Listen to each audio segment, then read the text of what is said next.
Pepatah yang mengatakan bahwa Anda tidak mempunyai kesempatan kedua untuk membuat kesan pertama.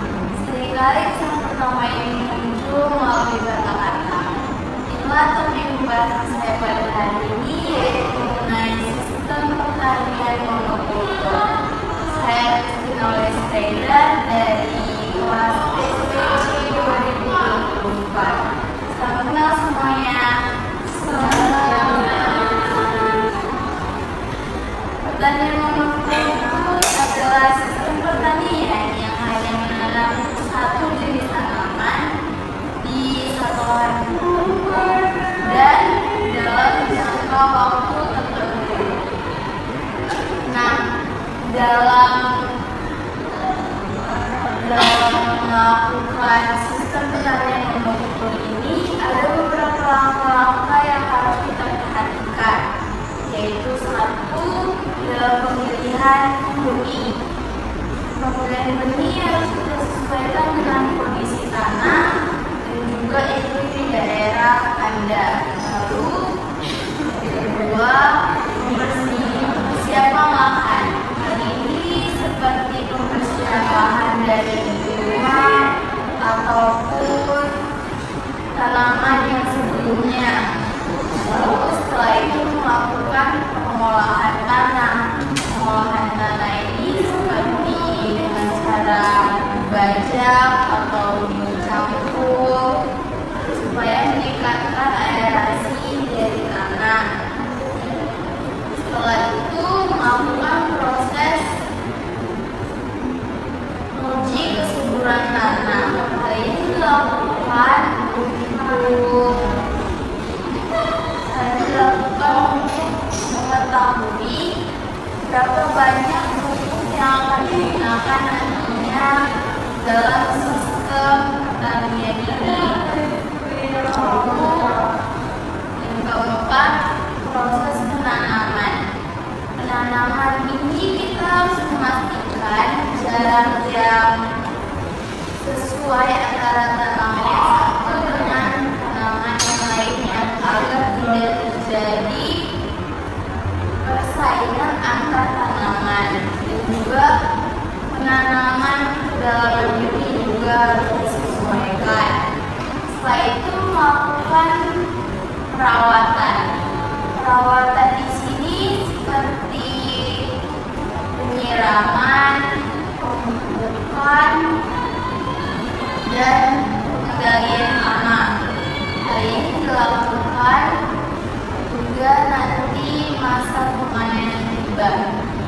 Nah, masa pemanenan ini kita harus melihat apakah tanaman itu sudah mencapai kematangan yang optimal. Setelah melakukan pemanenan, kita harus melakukan pengolahan pasca panen. Hal ini dilakukan untuk tetap menjaga kesuburan tanah dan mempersiapkan lahan yang tadinya itu untuk tanaman yang selanjutnya.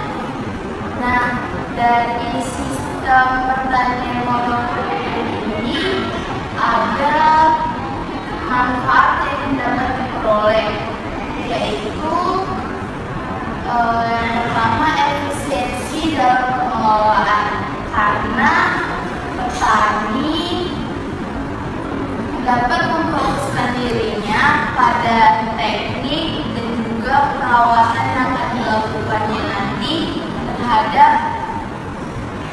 pertaniannya tersebut. Nah, yang kedua itu efisiensi dalam peningkatan hasil panen jangka pendek, karena dengan sistem pertanian ini yang hanya menggunakan satu jenis tanaman, di mana nantinya perawatan dan perlakuan dan tanamannya seragam.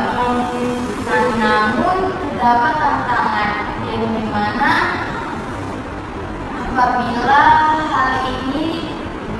1819 akan mengakibatkan kurangnya kesuburan tanah, dan juga karena lingkungannya adalah homogen, itu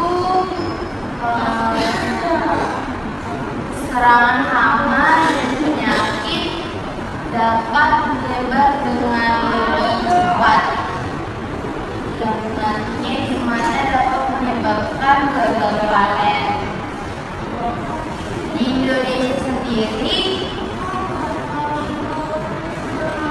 sistem pertanian monokultur kelapa sawit telah mulai diikuti.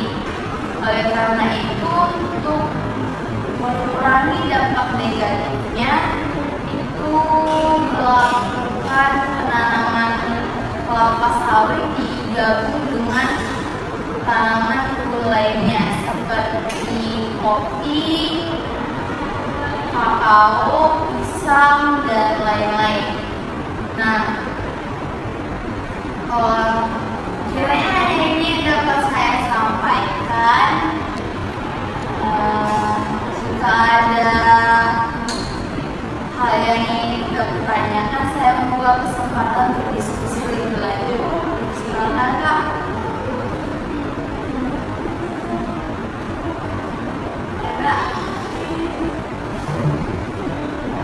Terima kasih atas kesempatannya. Perkenalkan, saya kelas SMP 12. Di sini saya ingin bertanya, tadi kan kamu sudah menjelaskan nih apa saja risiko yang dapat disebabkan oleh sistem monokultur ini. Jadi saya ingin bertanya, mengapa sih petani itu tetap menerapkan sistem monokultur ini, padahal meskipun banyak risiko-risiko yang didapatkan dari sistem tersebut? Terima kasih atas pertanyaannya, Kak. Ingin menjawab, petani tetap memilih sistem pertanian monokultur ini karena monokultur ini kan hanya satu jenis tanaman saja, Kak. Nah, jadi dia akan lebih mudah dalam menentukan teknik dan perawatan yang akan dilakukannya nanti pada sistem pertaniannya ini. Nah, yang dimanapun nantinya dia akan memperoleh potensi ekonomi yang lebih tinggi karena hanya memproduksi satu jenis tanaman saja, di mana dia bisa mensortirnya ke pasar, yang dimana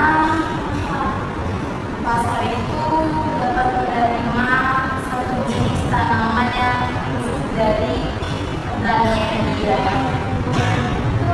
Maka dapat digunakan.